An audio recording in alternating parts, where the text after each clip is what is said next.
It's Sunday. It's the end of the week, and what better way to end it with the European Ham Radio Show? And tonight we got George. Hey, I managed to point the right way on my first try.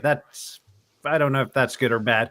George here. You're going to talk about the Adventure Radio Protocol in a little while, George.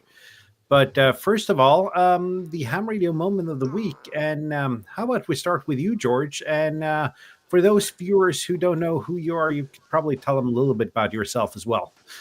Sure thing. Hi, Morton. Hi, everybody. Very nice to be here. Thank you for the invitation. So I'm George, KJ6VU.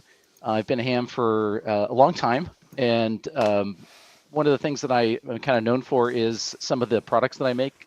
So I have a company called CR Radio Systems. We make repeater controllers and other control systems, and we have a line of portable antennas called Pactenna. So probably most people know me as the Pactenna guy. And also I'm the host of the Ham Radio Workbench podcast. That pretty much sums it up in a really short pitch there, George.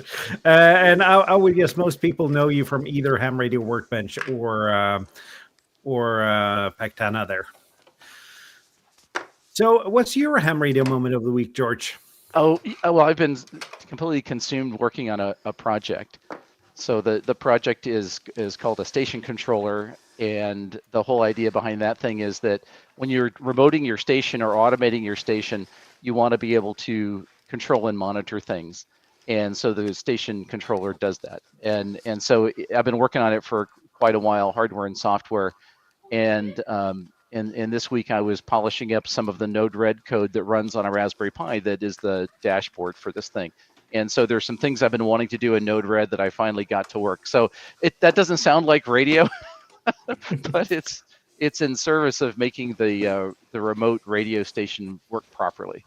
So it absolutely sounds like radio to me. And you're actually going to be on in sometime in early 2025. I don't think we've set a date yet to talk about the station controller. So we're really looking forward to that as well. You had some images of the station controller up before we went on stream. Would you care to share those with the viewers? Sure. Let me see if I can switch to the right camera. Here we go. All right. So this is, there goes the camera. Sorry about that. People. So I was about to point at it to say, see, it's live. So this is the test bed for the station controller. So the station controller has several modules. The heart of it is a Raspberry Pi. So the first module has the Raspberry Pi and a power supply and some other accessories. And so this presents a Node-RED dashboard. And then that can talk to one or more control modules, and they all have a different function. So this is a general purpose I/O module, and it has DC voltmeters and relays and temperature sensors and so forth. This is a 4-port HF coaxial relay, so you can have one antenna and 4 radios, or one radio and 4 antennas hooked up to it, and you can switch different settings, so you can have different antennas on your remote radio. And then this is the latest module that I've been working on, which is a RF power watt meter, and it uses these wave node directional couplers. And this module has 2 ports, so you can have 2 sensors. You can have an HF sensor or a VHF UHF sensor, and it'll tell you what the forward and reflected power is. So you can see the status on the displays on the modules, or you can look at the Node-RED dashboard that's served up by the Raspberry Pi. And so with this, you can monitor the vitals of your station, like what's my power supply voltage, what's my SWR on the feed line. I can control things like switch between different antennas, or turn my radio power supply on and off, that sort of thing. Oh, that is awesome, and we're really looking forward to hearing more about that. But I'm guessing that's time consuming, and as I've heard on the Ham Radio Workbench, that's pretty much the thing that's on your workbench nowadays. Yeah, it's a very big project, both hardware and software. So it's been occupying all my bench time for some months now, and probably some time to go. Awesome. Kjetil, what's your ham radio moment of the week? I've actually been doing ham radio this week. I've had a lot of fun doing activations and been out doing parks on there. Yesterday I did a poster row. For those who don't know, that's 5 parks a day. Uh, really fun. It was amazingly bad weather. It was just about freezing. It was windy, just up to 24 meters per second, or what, 60 miles per hour, and sleet. So there was no SOTA for me that day. So I went out for parks on there, down to some beaches, and sat in the car where I could, or sheltered otherwise. Really, really fun day. Lots of QSOs on SSP. Had a lot of fun with the FT891, which I'm really happy I switched to. Actually, it's a good radio, and it does make a change to have 100 watts, absolutely. But of course, you can do it with 5 as well. But it was fun. Quite a few DX contacts. Got a Yankee Bravo, which is Indonesia. And I had a lot of Yankee Papas right before that, and like I had to have a few double checks to get it was a Bravo instead. And I see that Tim comments here. Yes, the 891. Yes, it's amazing that more power works. And of course, I did switch to a new battery as well, and I got to try that out. So, like, there's almost no voltage drop on that after then running for 3 hours or whatever was out there, 130 something QSOs. So it's fun to switch out everything for once and try new stuff. But then, of course, I have to switch out the antennas and some other stuff just to make sure that I have the correct kit for what I'm doing there.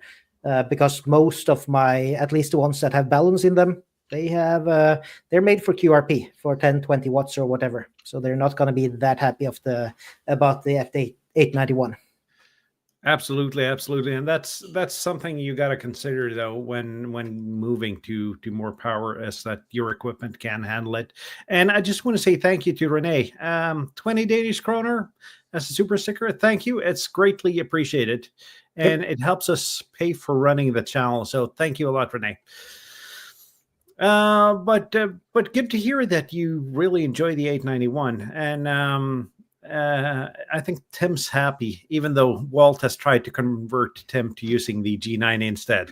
Yeah, and the question I've gotten from surprisingly many people are, am I gonna do a power pole mod on it? Which I'm not gonna do because it's a brand new radio and warranty and stuff like that. But good idea from a lot of people. But it is fun to operate their high power, and especially on the beach with some wire. Who'd think that would work well with 100 watts, but it does.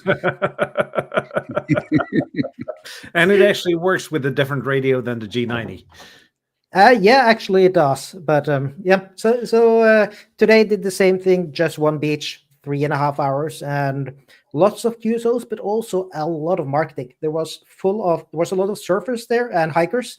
So I got to chat with a lot of people that wondered what on earth I was doing there on the beach with a big fishing pole and a radio and a laptop and everything else. They thought I was kind of weird, but I got to explain it to quite a lot of people what I was doing, and got some interests from quite a lot of people as well. So good way to promote the hobby, I think. Excellent. Yeah, being out there is always a good thing to promote the hobby. Tobias, I see you're in the background at your workbench. What's your ham radio moment of the week? Let me try if I manage to switch the camera. I never know which button it is. No, not that one. That one. Right. Well, my ham radio moment was trying to refurbish this TH79E, and it went very well on Friday, and then it went very downhill last night. Yeah. So at the moment it's disassembled. I've already cleaned up here my workbench a bit for the reassembly because I want to film a reassembly video. But well, basically, yeah, the LCD display is a dud, and that's game over for this nice handset. But Briefly, for one day, it was fully working. All the segments on the LCD were working, and I had really fun playing around with it. And it even had a onboard help built in, so you could press function key help, and then it basically told you how to use the radio without any manual, which was a nice thing, I think. So basically, it was a ham radio weekend. It started good, it ended not so good, but I thought, hey, at least I make a video out of it. You know, the reassembly process. Maybe somebody watch it in reverse then for disassembly. Okay, and I got another thing that I've ordered, and this is now really low tech. Watch this. I got one of these connectors from AliExpress, or it's on their way. And maybe that's something that I will put into my TS50 to replace the cursed JBC, whatever connector it is that's in the back, which makes very, very bad contact. And as you can see, the picture is also completely wrong. They put the contacts in the wrong way in that housing. I was going to comment on that one because that looked really wrong. Exactly. Yeah, but that's it basically. Yeah, you find me in the middle of a mess. Hey, hang on a second. I forgot to show you one. This is I made a shot of this is my favorite new toy, and it's so cheap and it's so helpful. Yeah, this is a simple glass IPA dispenser. So you have your alcohol here at the bottom, and then this little tray, and you basically just press, and it pumps up a small amount of alcohol, and then you have something to clean your PCBs. And I think that was really the best purchase in the last 6 months, I think. So I can recommend that one. That is really cool. And it's been fun watching your progress on that radio. I just want to say a huge thank to Ravi here. 500 Norwegian kroner as a super chat. And that is enough to cover our StreamYard charges, actually. So thank you. You've made the gel self-sufficient for the first time. Thanks a lot. Yeah, that's amazing. And also really happy that his radio survived. He dropped the 705 down some concrete stairs, and it came out alive, amazingly, which is... it's luck, I would say, but more than that, it's good build quality. Yeah, and I wouldn't think the 705 was a radio that could really survive that, but I guess it's tougher than it looks. Yeah, absolutely, and that's good and really nice of you as well. Yeah, thanks a lot. Bob, how's your ham radio week been? What's the ham radio moment of the week? Yeah, let's see if I can manage to share a screen. That's always fun. And I can.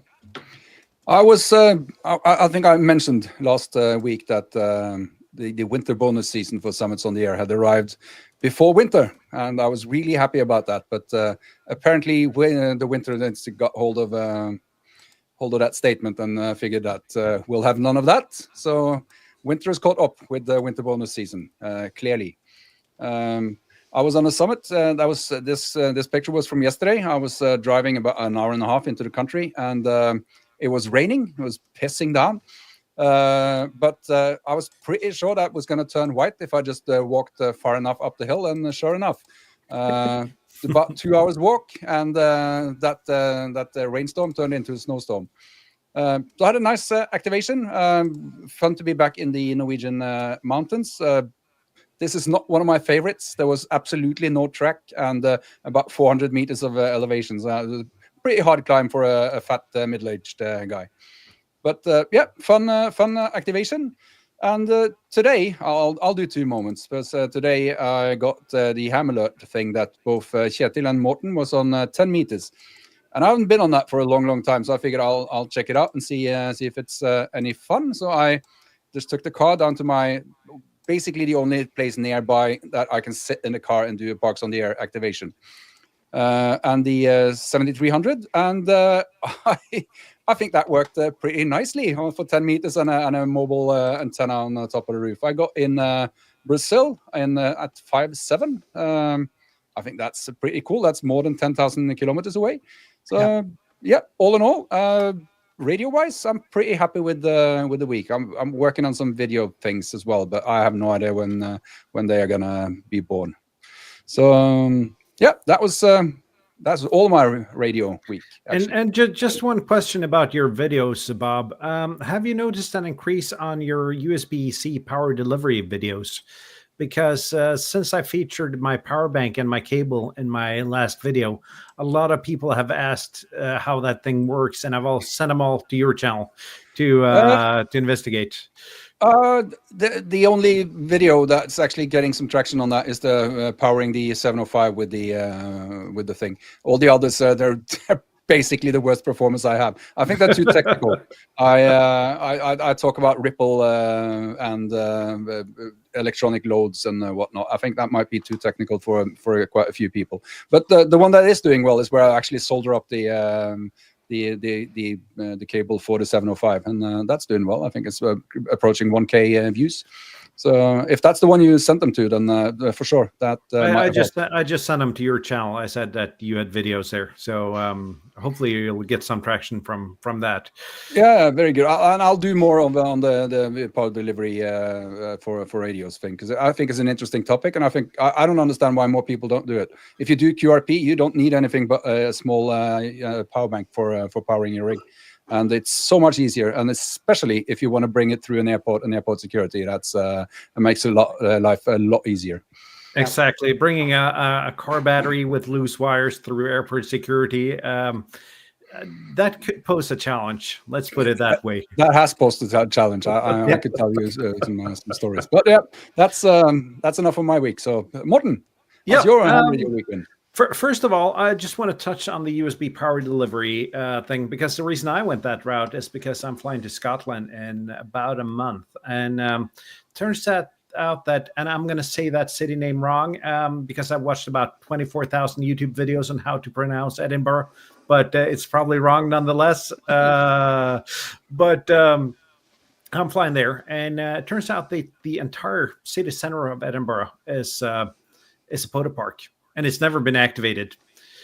So I sent an email over to Colin MM0OPX and asked if he'd like to do a POTA activation with me, and hopefully we're going to make that happen. But that's cool. Not the ham radio moment of the week. Oh, that's going to be really cool. But the ham radio moment of the week is actually only one moment. I planned to do an activation yesterday. That didn't happen. Went out today, met another ham, LA1RQ, and he was at my local park, so we did a joint activation. Tried 10 meters, didn't have as much luck as you had there, Bob. We got, I think, 3 QSOs on 10 meters, and one of them was you. 15 was okay, 12 was okay, 20 was noisy, a lot of people, and people have stopped behaving on POTA on 20, so that was actually no fun. So we call it quit after 30 QSOs. Have they ever started behaving? They're behaving worse than they usually now. Yeah.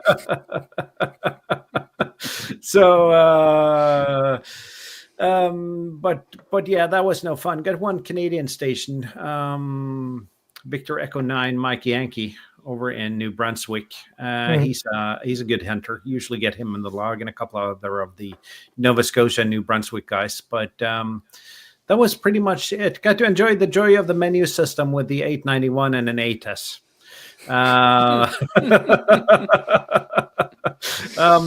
We had to get the manual out, and that was not my radio. I planned to use the G106, but he had 100 watts, and usually 100 watts wins. So that was pretty much it.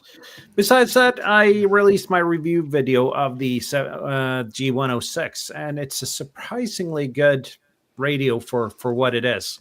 It's good value for money. Disregarding that Mike over at Ham Radio Tube has another opinion, but I like that little rig for what it is. And thank you again. 12 euros. Ooh. We're almost up to 2 months of StreamYard subscriptions here now. So hey, that's fantastic. Tim mentioned something about the Tar Heel antennas. I got one of those. I am not. I'm not a huge fan, but besides that, it's probably a good antenna.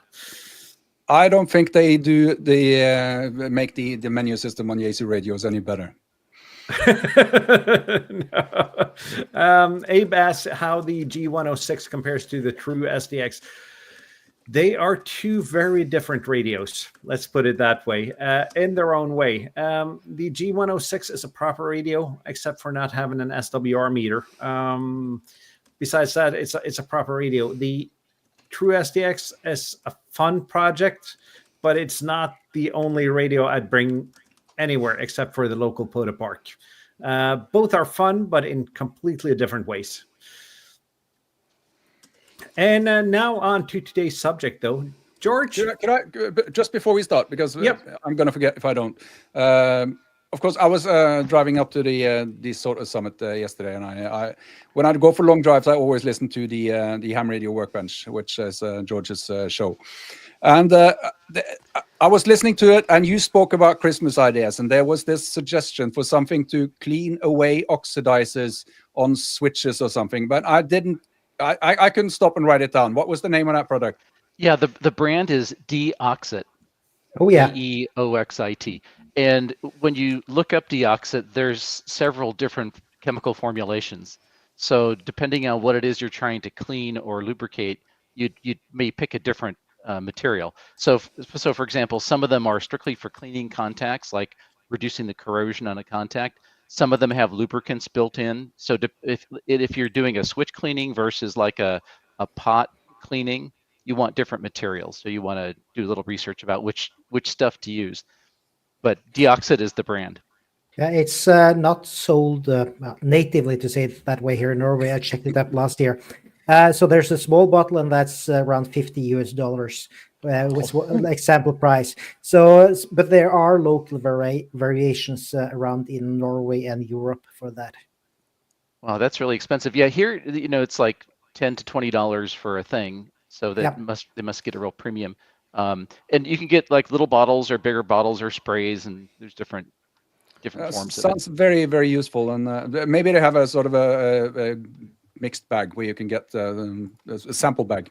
Yeah, there is one version where there's little bottles that have the different kind of materials and you get some like Q-tips, but not the fuzzy kind, the more industrial kind where the fuzz doesn't come off as easily.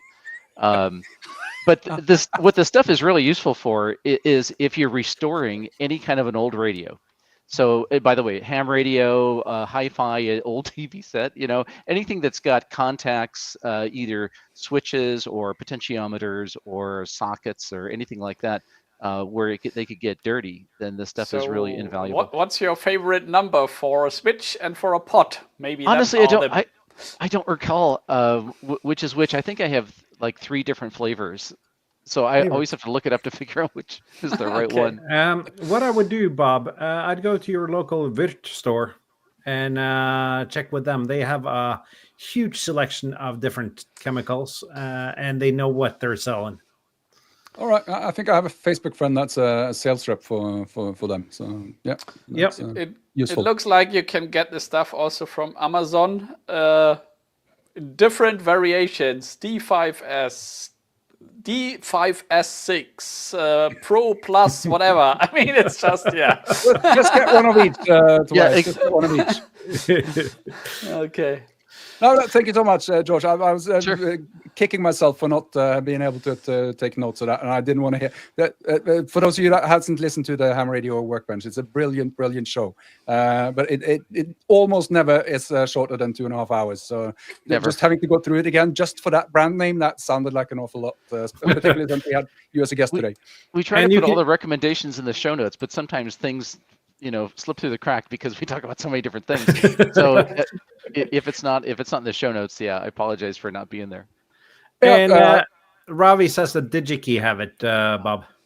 Cool. Nice. Yep.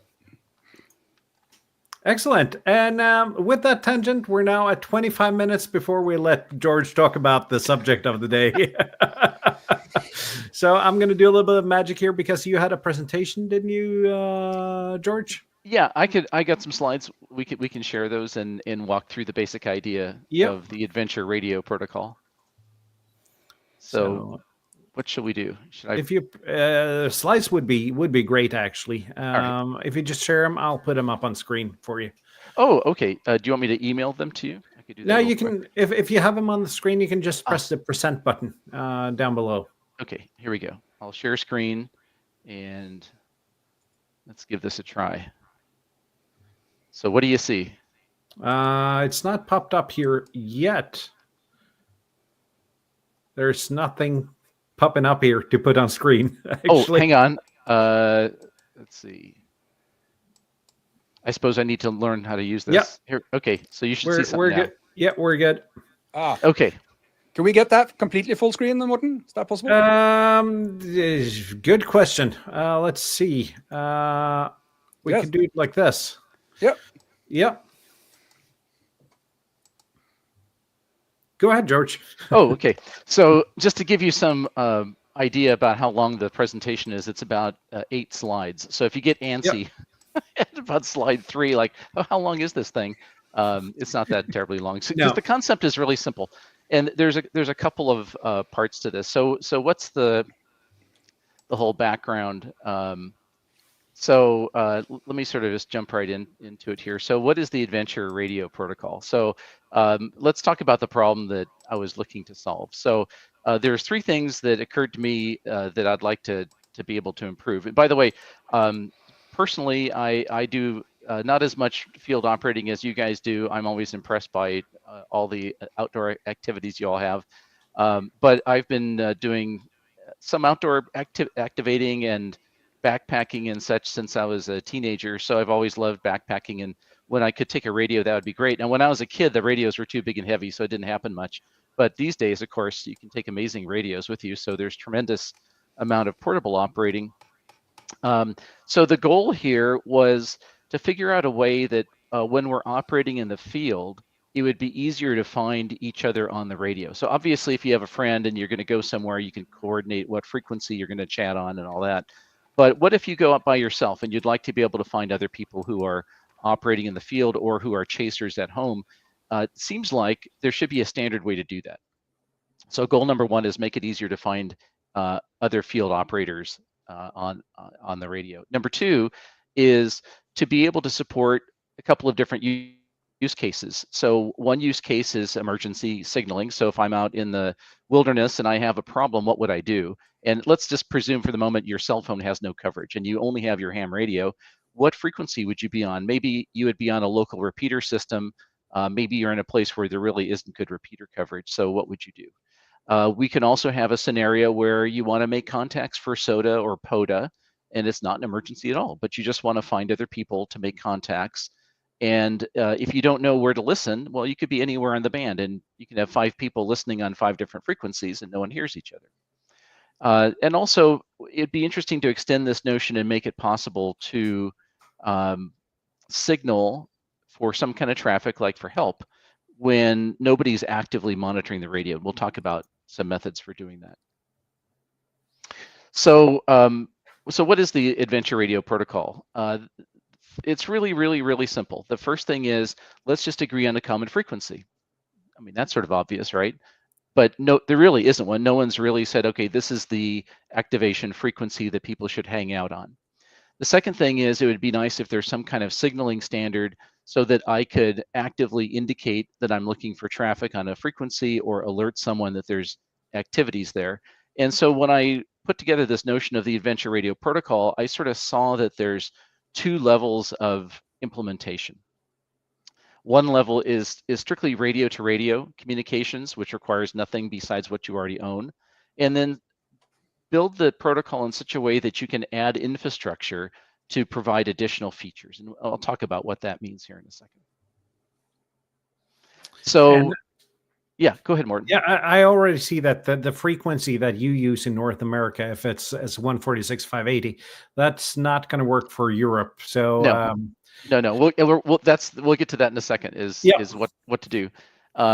So what are some of the alternatives to this? How is it done today? Besides just a couple of people or a club deciding on a frequency, Here in the US, there is a notion of the Wilderness Protocol that was made popular like 30 years ago that is used to some degree today. The Wilderness Protocol was specifically intended to alert other stations in an emergency. It's not really meant for other activities like rag chewing or soda kind of stuff. The Wilderness Protocol specifies 5 different possible frequencies you could be on, which kind of defeats the purpose in my mind. So you could be on any one of these 5 frequencies. The reality is in North America, the calling frequency here, 146.52, will be the most likely frequency for someone to be on. Now, I don't know what it is where you guys are. I think in the UK, 145.5. Yeah, I think is that's the most common calling the frequency. European calling frequency in 2 meters. So that would be the equivalent of our 146.52. The other aspect of the Wilderness Protocol is that it's recommended that you listen 4 times a day for 5 minutes, at 7 in the morning, 10 in the morning, 1 p.m., and 4 p.m. But when I looked at this Wilderness Protocol thing, even when I first heard about it 20 years ago, I thought, well, this seems kind of dumb, because what frequency am I going to be on? And I have to wait until like 4 o'clock to make my call. I mean, it seems kind of ridiculous. So it just seems like it's suboptimal. The other thing that you do see in some areas, although I don't think it's very popular anymore, is called a LITS tone. And LITS stands for long tone 0. And the idea here is you have a DTMF decoder on your repeater or on your mobile radio, and you press the 0 button on your radio and you send at least 10 seconds of a DTMF 0 tone. And then that would break, squelch, and alert the other station that something's going on. But all you can do is indicate something's going on. There's no resolution beyond that to say what kind of traffic or whatever. And there's no particular frequency it's recommended for. So there really is not a good protocol, if you will, for this kind of signaling and alerting. So that brings us to what I've proposed here in North America as the Adventure Radio protocol. So the first thing is, let's start with the frequency. So in North America, as you mentioned, Morten, here we've got the luxury of 2 meter band from 144 to 148 megahertz, 146.52 being the national simplex frequency. And I don't recommend using that as the Adventure Radio frequency. And the reason for that is in some areas here in North America, the calling frequency can be used for rag chewing, but in some cases, people frown on that and they want you to use it just for calling and then QSY to a working frequency. So for a bunch of reasons, to just not interfere with other activities on the calling channel, I recommend that in a given region that you specify a frequency. Now in North America, we can have a different frequency in every state or whatever, but that sort of defeats the purpose. And it would be better to have one standard frequency across North America. And for that, I recommend 146.58. There's a whole reason for that we can get to in more detail here later, but there are many candidate frequencies, but that seemed like about the best one. It turns out that frequency is used in North America often for things like off-roading groups, and there were at least 3 parts of the country where the SOTA operators were already using that frequency for their common kind of intercom frequency. So that seemed like a good candidate. So for Europe, what I would suggest is, if this sort of method were to be adopted, is that somebody should pick one of the other standard simplex frequencies, not 145.5. And I don't know what the other more common simplex channels are, but the point is, in a given region, you should pick a frequency and publicize it. Yep, that sounds like a good idea. And I guess that involves digging into the band plan a little bit. But I know in your area of Norway, you use 144.5, Bob, for POTA and portable radio, don't you? That I think is probably that originated from just from my club. The members of my club started using that, and it sort of grew from there. So it's around this area we use that a lot. We also use 144.6 for when we travel in a group. We will use 144.6. So it's not to use 144.5 and alert everyone else on will break the squelch on everyone else's radio when we just want to speak vehicle to vehicle when we're on the move. So I'm not sure. I think 144.5, it's strictly in the SSB portion of the our band plan. So you probably shouldn't place an FM calling frequency in that part. Exactly, but the lack of use on 2 meters shouldn't present a problem for this. Is exactly what my point is. Such as you're able to do FM simplex in the SSB portion of the band with no issues at all. For safe measure, I think it's also the SSTV calling channel, and we've never been told off for using it for anything but FM. Yeah, there are a few other common calling frequencies, but that's like it's very localized as well. At least around in Norway, it's very different and you actually have to know a local to know what the calling frequency is. Yep. So could do with some standardization. And it's not unreasonable for different regions to have different frequencies if they're publicized, but it's not optimal. I mean, it would be certainly better if there was a standard frequency that was used in different areas, because there's that much less to know. Yeah, and it's simplex, so it's not going to reach for that long or far, anyways. At least not in my part of the country. Well, and one of the reasons that I recommend not using the calling channel is that, let's say you're doing a SOTA and you're on top of a mountain, and in fairly populated areas, you could be on the calling channel and talk on 3 sides of a mountain, and those other people may not hear each other, but they'll certainly hear you. So and I have experience with that, like being on 145.550, and I heard like 3 different calls, and everybody was saying, "There's nobody on this frequency. Let's just rag you here." And exactly, well, I'm here, guys. All the more reasons why I recommend picking a regional frequency and not being the calling channel. So that's exactly why. Yep. So let me sort of fast forward a little bit. So the second part of this is to use some kind of signaling method to indicate that there's traffic. And there's really 2 possible approaches. You could use DTMF or touch tones, or you could use PL tones. And my recommendation that I defined in the protocol is to use PL tones. And the reason for that is that every radio encodes and decodes PL today. If you go back and look at radios that were made 25 years ago, they didn't. But any radio that's been made in the last 20 years pretty much has a PL encoder and decoder built into it.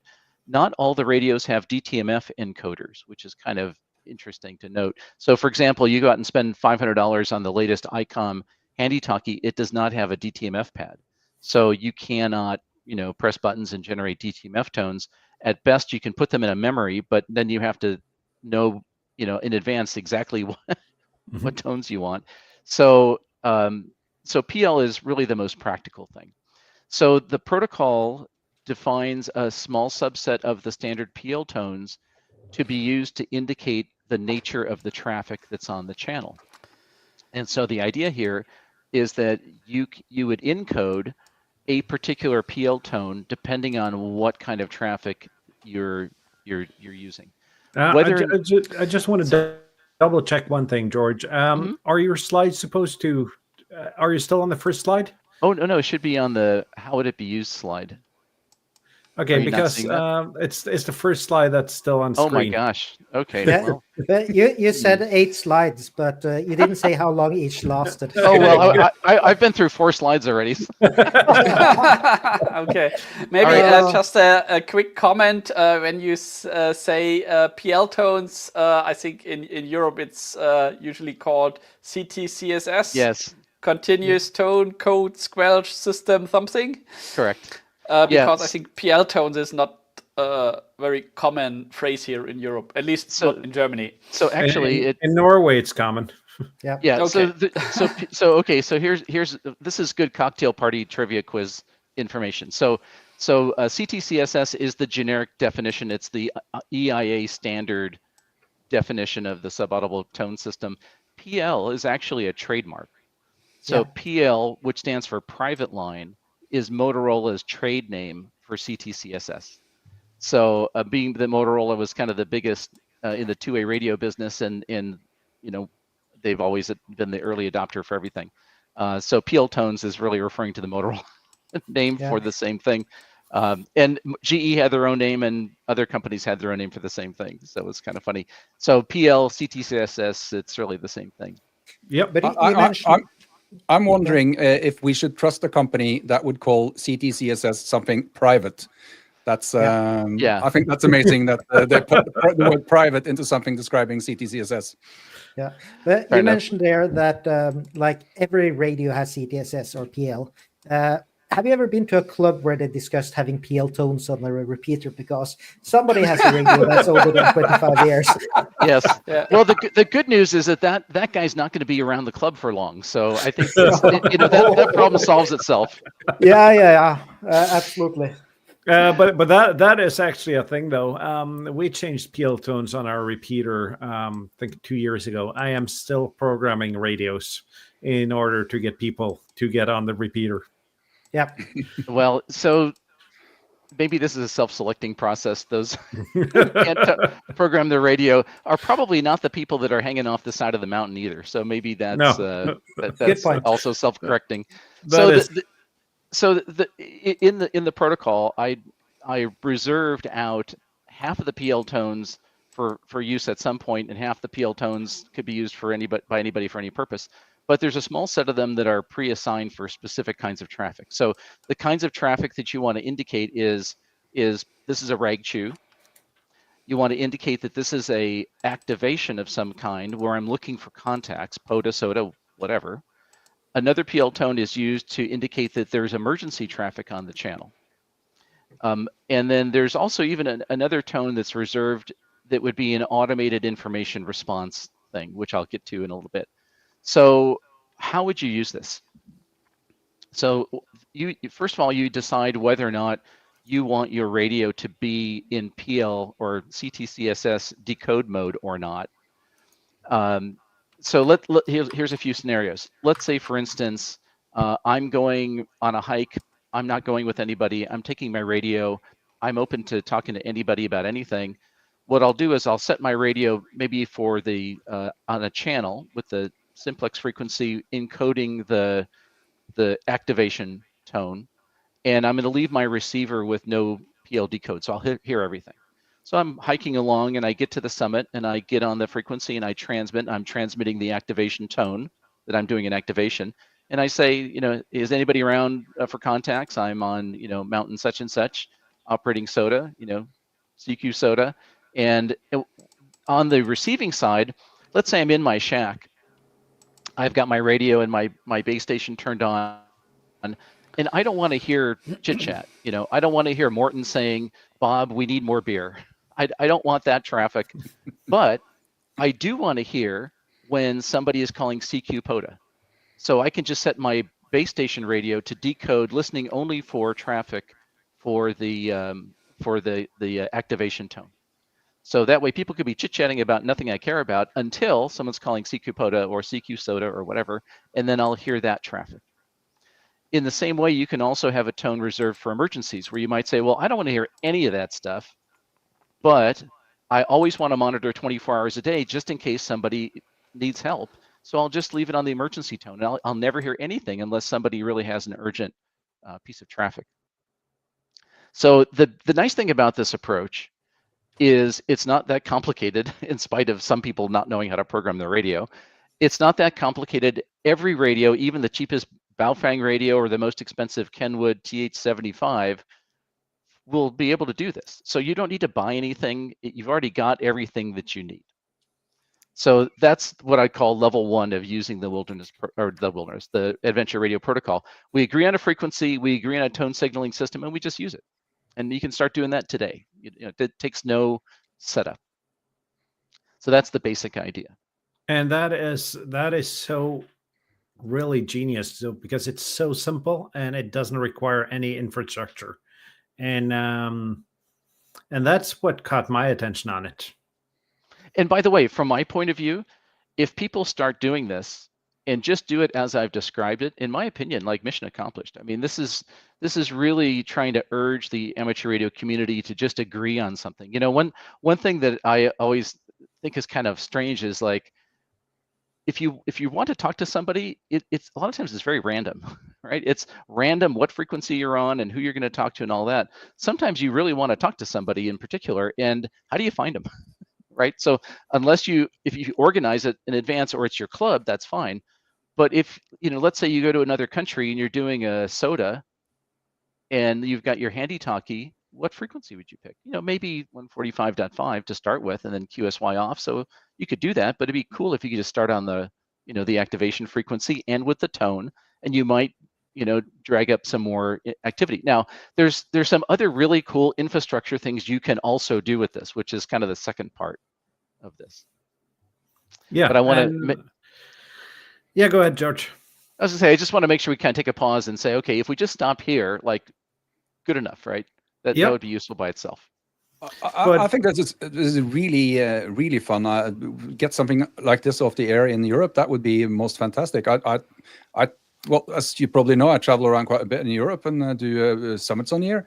So having established this in Europe, so I could just bring a handy talkie to a summit and actually get my 4 contacts. That would be pretty amazing.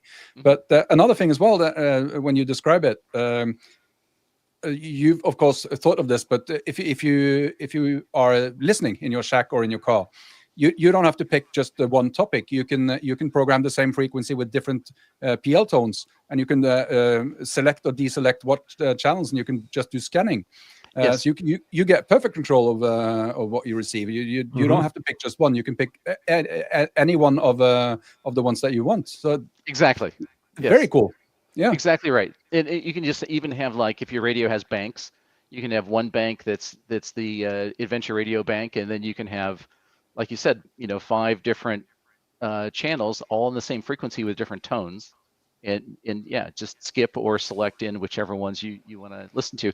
I like this idea too, because, like, sometimes you're in the car with people who aren't hams. I realize this is a rarity for most of us, but sometimes it happens. and the very last thing anybody wants to hear is your ham radio. You and I love it, but that's about it. And yet, you kind of, while you're driving through the mountains, it'd be kind of cool to listen just in case, whether it's for an emergency or an activation. If you knew there's an activation, that would be cool. You'd want to, maybe get back to them. But if someone's just, like, BSing about, where should we park the car, and did you bring the hot dogs? Like, nobody wants to hear that. So actually explains why every time my wife has used my car, that the radio is turned off and the fuse removed. Yeah, or at least unplugged. It could be worse. She could start using it. Yeah. I'm just I would actually love if she started using it, but I don't think I'll ever get there. You'd probably prefer her getting a license first before she started using it. Oh, yeah? Absolutely. Yeah.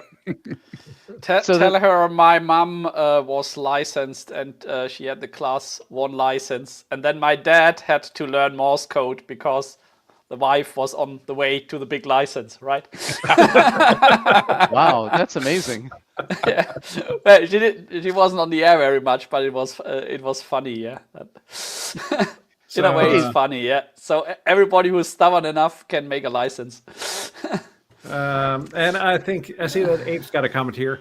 I think it's unlikely, but if Bob is transmitting with a B-run tone and someone is listening for Jetted with a Soda CQ in their shack, different times can't transmit at the same time. Yeah. So, by the way, here's another application. So I mentioned that in the protocol, I'm predefining which tones are used for what purpose. So I'm reserving the bottom half of the tones. There's 32 EIA standard tones. There's actually more in some radios, but I'm only looking at the 32 standard ones. The bottom tones from 67 hertz to 140 hertz, I'm reserving for the protocol. Any tone above that is anybody can use for whatever they want and not be incompatible.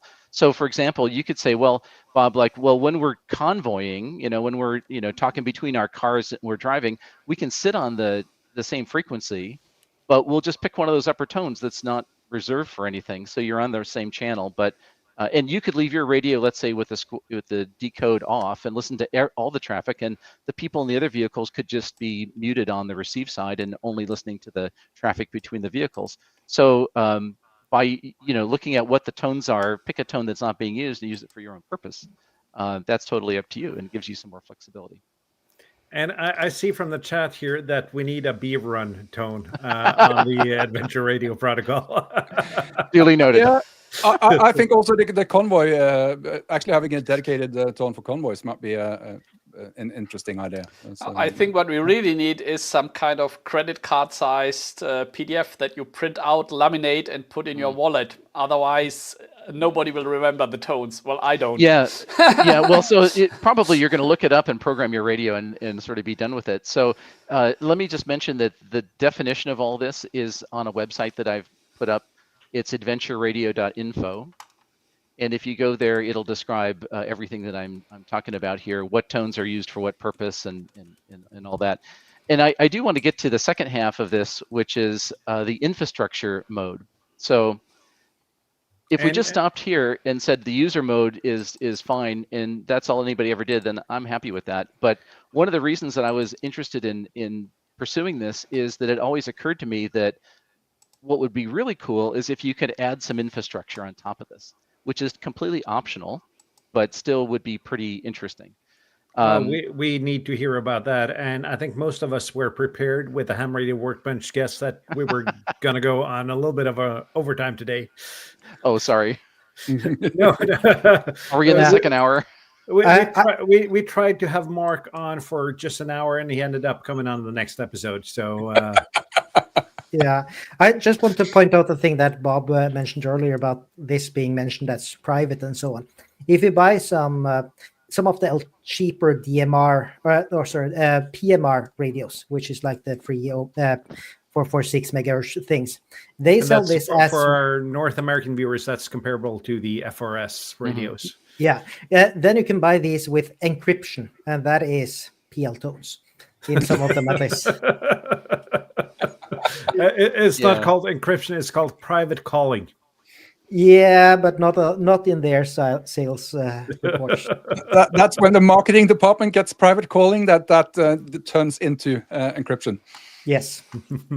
But yeah, please, George, continue on the. Okay. So now that you have a situation where there's a known frequency and a known set of tones, what could you do with this? And so personally, I've built a lot of repeater systems over the years, and I build repeater control systems, and so obviously I'm looking at this thinking, how could this be utilized? Like in the backcountry, wouldn't it be really cool if some of the higher level repeater systems had auxiliary receivers listening on this frequency, for example, for emergency traffic? So let's say you have a UHF repeater up on a mountaintop. You can add to it a 2-meter transceiver and a PL or CTCSS decoder listening for, let's say, just the emergency tone.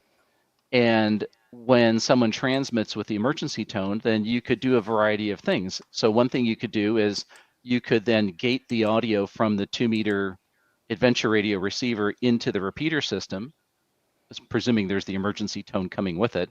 And so now in the middle of your conversation on the UHF repeater, you can hear somebody who's making a call for help, in an emergency. So that would be useful. Another thing you could do is you can just detect that the tone is present, and you can then, let's say if you have a PC and an internet connection at that receiver, you could then have that indicate that there's some emergency traffic, and it could send a text message to a list of people to say, hey, there's emergency traffic on the Adventure Radio frequency, you should tune in. So there's a lot of things that you can imagine doing once you have this standard going on. And so one of the projects that I worked on last year was to build a decoder for this. So normally if you're going to decode the CTCSS tones, I mean, if you're just listening on your radio, that's built in. But if you want a decoder that will decode a tone and then take some action, flip a relay or, cause a Raspberry Pi to send a text message or something, you need to be able to have a decoder. And they're harder and harder to find because they're built into radios these days. And 30 years ago, you would have a little module that you would wire into a radio to add this feature, and there's less of those around.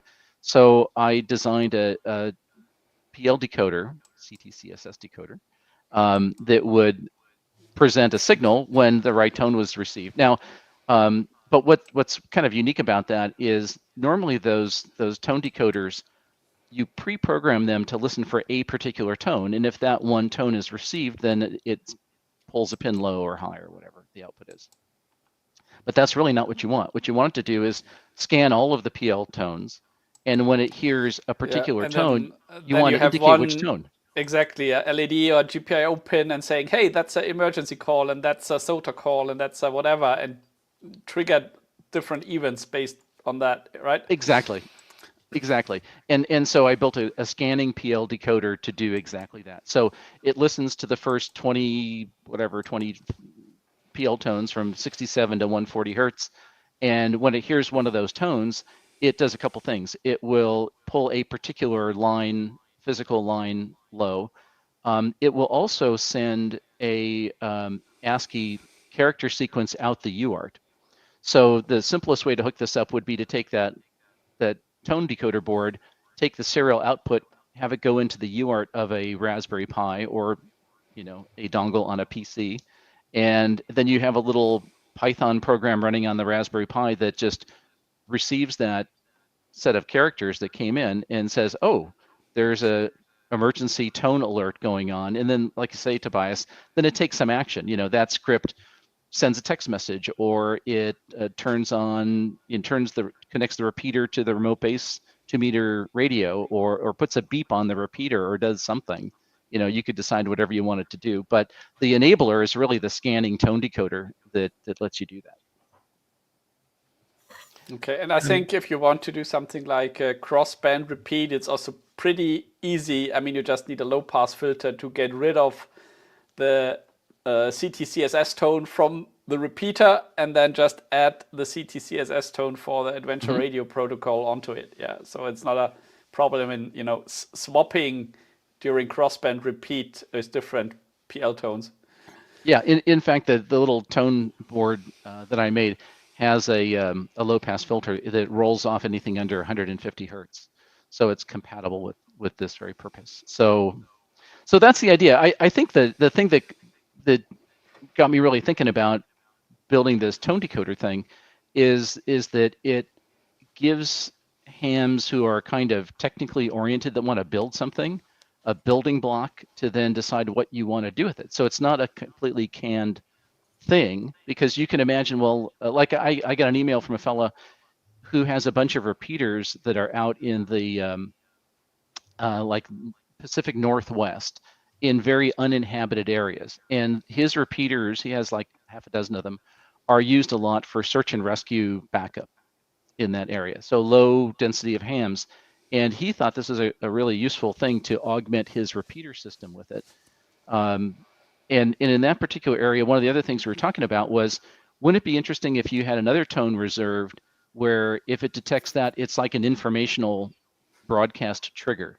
So let's say you have a Raspberry Pi again, and you have like an audio file, a WAV file or an MP3 file on the Raspberry Pi. If a certain tone came through, it could trigger the Raspberry Pi to play that audio file back to the 2-meter remote base radio. And that message could be a canned message like, welcome to the XYZ repeater system on this frequency, this PL tone. If you want to come chat with us, come on over. Here's our different repeaters. So it could be a canned message. The other thing we're thinking about is, what if you wrote a script that would scrape the weather and then do a text-to-speech conversion of the weather? So you can, the use case is, I got my handy talkie, I press the button and release it, it sends that informational PL tone. The decoder decodes it, triggers the Raspberry Pi that keys up the transmitter, and then plays the audio file or the text-to-speech conversion so that you can get the weather. I mean, in very inclement areas, that could be quite useful. So it started to almost feel like a audio version of some of the things you do with an APRS system. Oh yeah, but it's so simple, George. But it's if utilized correctly, you can do a lot of things with the Adventure Radio protocol. Yeah, exactly. And so my hope is that, like, some of the hams who are, more hands-on, and maybe you're comfortable with, writing Python code and a Raspberry Pi, and that sort of thing. That like you could imagine all kinds of things you might be able to do with this. So anyway, that was the infrastructure side, and so the board that I built for that purpose, I actually, of course, like I can't leave it there. So I added a bunch of additional features to it, including a DTMF decoder, and it's actually running my local UHF repeater as the repeater controller. So it's a full-on repeater controller, and has the Adventure Radio Protocol decoder built into it, and does special signaling when stuff is decoded there. So anyway, all of that is built and is running. It's not like a product you can buy or anything. I may make some available this year if people are really interested in, at least in the scanning tone decoder. It's, I have many questions. I'm trying to take note of some of them. Oh, fire away. We're running into overtime. I just have to mention first that the weather report thing idea is very cool. I would love to take my my handy talkie to a summit and just pressing the PTT and have Stephen Hawking reading back the weather to me. That would be a very special experience, I think. But for that board that you made, is that do you have any sort of specifications on it? Is it done in hardware or is it done in software? The detection? Yeah. So the actual tone decoder itself, I programmed a microcontroller to do it. So what you want to do is you want to take the audio signal and rectify it, and the firmware in the microcontroller looks at the zero crossings. So as the sine wave of the tone oscillates, every time it crosses 0 volts is counted. And so what you do is you count how many times you get a 0 crossing per second. And then you could calculate what the tone is. And if the tone is one of the tones you're looking for, then it squirts the information out. And I could get it to decode a PL tone in about 50 milliseconds. So it's pretty quick. You will then filter off the voice part with the low pass filter first, then. Yeah. I'm guessing. All right, yeah, because I think this should be possible to do in with a fast Fourier transform type thing in software as well. You could, but probably easier to make it in hardware. So I think the nice thing about the hardware version of it is it's a black box and it just works, and you don't need to do anything except hook up some wires to it and then use it. If you do it with an FFT, then you're writing the FFT on something, and so then you have to figure out what you're going to put it on and all that. So I think you certainly could. I mean, there's no reason you couldn't do that. In fact, you could. You could probably.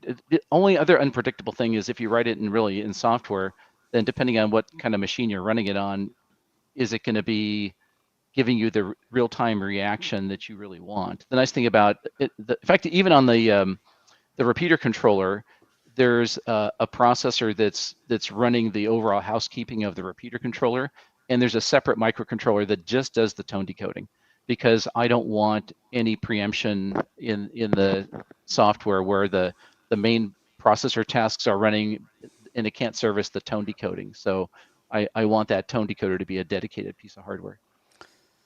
I think if you're familiar with the QDX and the QMX series from Hans Sommer, I think he does actually for some of the audio inputs there, he samples the audio and he does an FFT on it, and he sets the carrier frequency for the digital data modes. And I think as far as I understand, that process is really quick, and he's doing that on some small SM32 microcontrollers, I think. So should be possible to do in software as well. But very cool. But the other big question I have is that wouldn't most radios, if you just plug this into the earphone socket, wouldn't most radios already have filtered away these tones, or are they still available on the output? No, that's a really good question. So in many radios they do. A lot of radios will filter out below 250 hertz. Not all radios do. So you might actually be able to recover the PL tone if it's sufficiently high deviation from the speaker audio. But really, what you want to do is have a radio that has a connection to the discriminator. So if you look at sometimes they call it the 9K6 packet radio output. Yeah. Yeah. Right. Yeah, so like on the back of a Yaesu where they have like a 6-pin Yep. connector for a TNC like that's exactly the audio you want to pick because it goes all the way down that frequency range. And I think this is a bit off topic, but I think scanning CT-CSS decoder is something that every handset should have in the next year. Because if you see Morton still programming repeaters for colleagues, I mean, wouldn't it be just nice if this thing just, automatically figures out, oh, you're on repeater X, it is sending that subtone, click one button, job done, you're sending that tone on the input of your repeater. The problem is not all repeaters encode the tone in the talkback.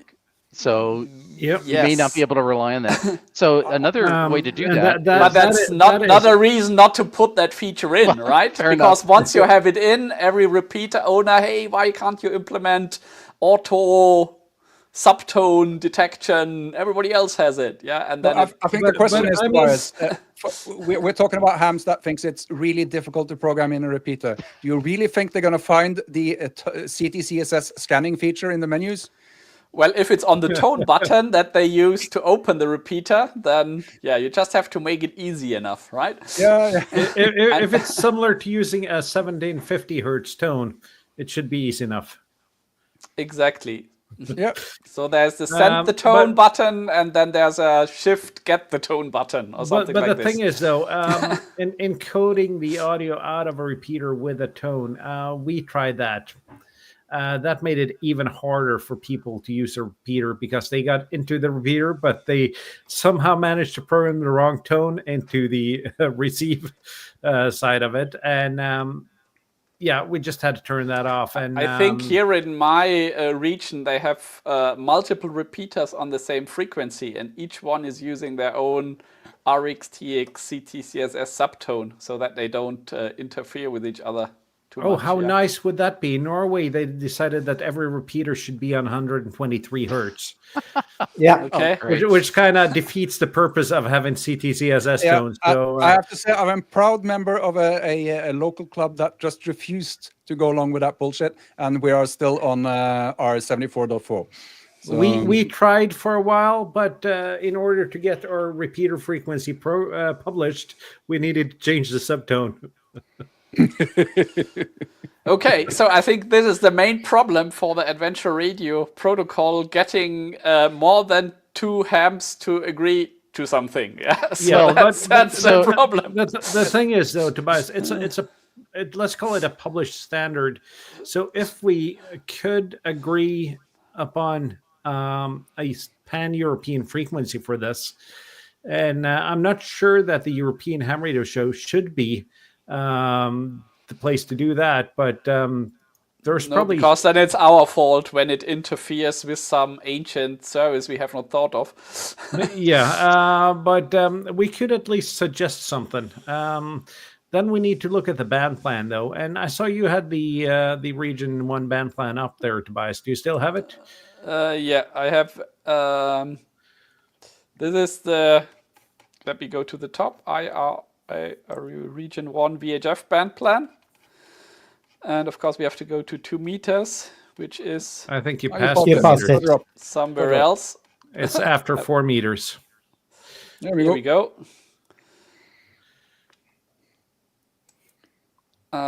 So maybe somewhere in the all mode section, or maybe somewhere in the digital voice simplex section. Yeah, or the regular simplex setting, perhaps.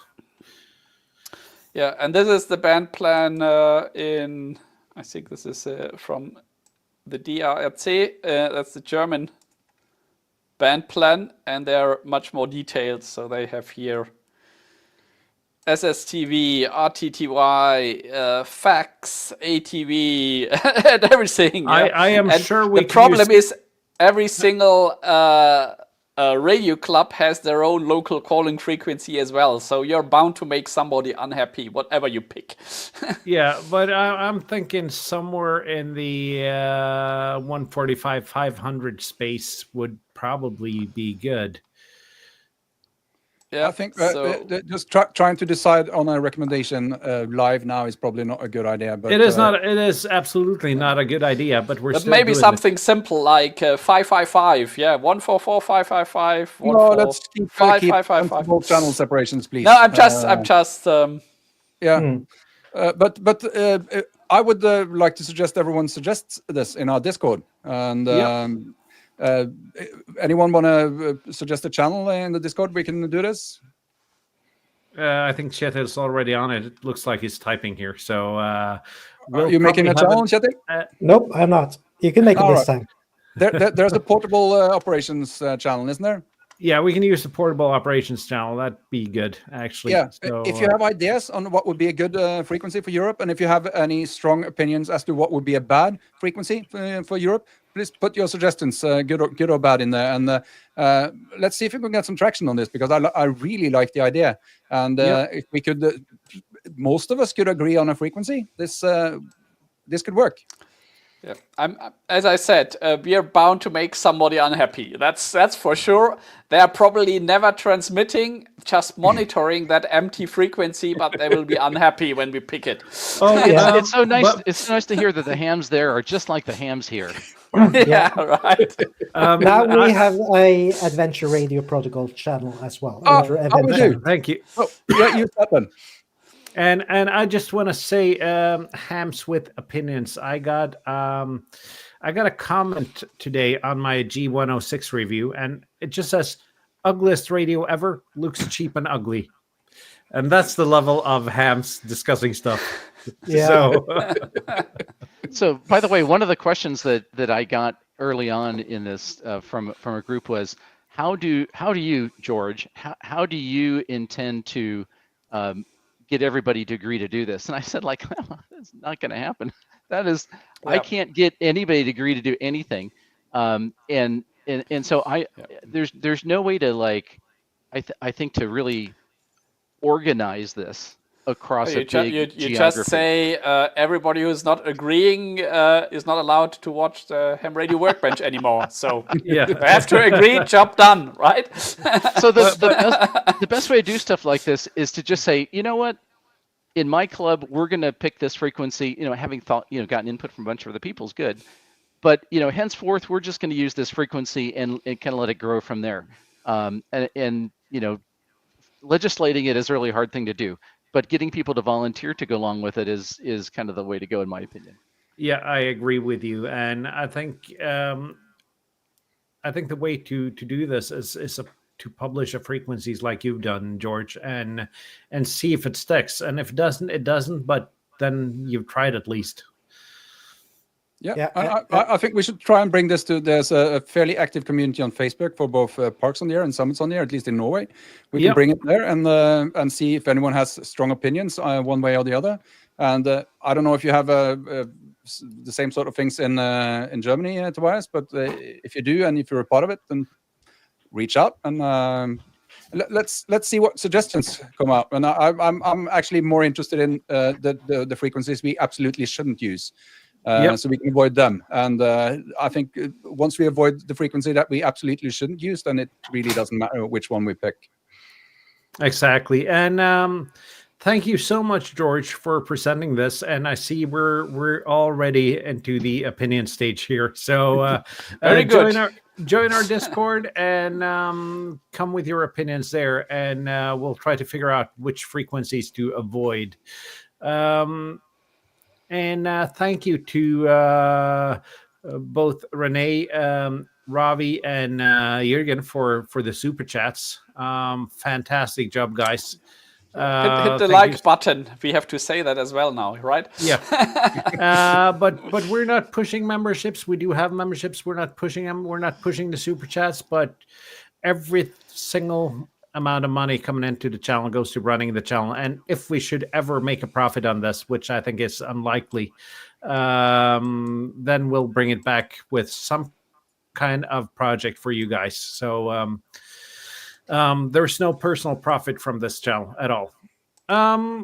Next week is our favorite ham radio gadgets of 2024, and it's the end of the season of the European Ham Radio Show. Then we'll take a little bit of a Christmas break before we'll be back after New Year. So if you want to catch the last episode in 2024, next week's the episode to catch. And I got to figure out what my favorite ham gadget of 2024 is by then. Thank you, George, for being on. Thank you guys for watching. We'll see you next week, 73.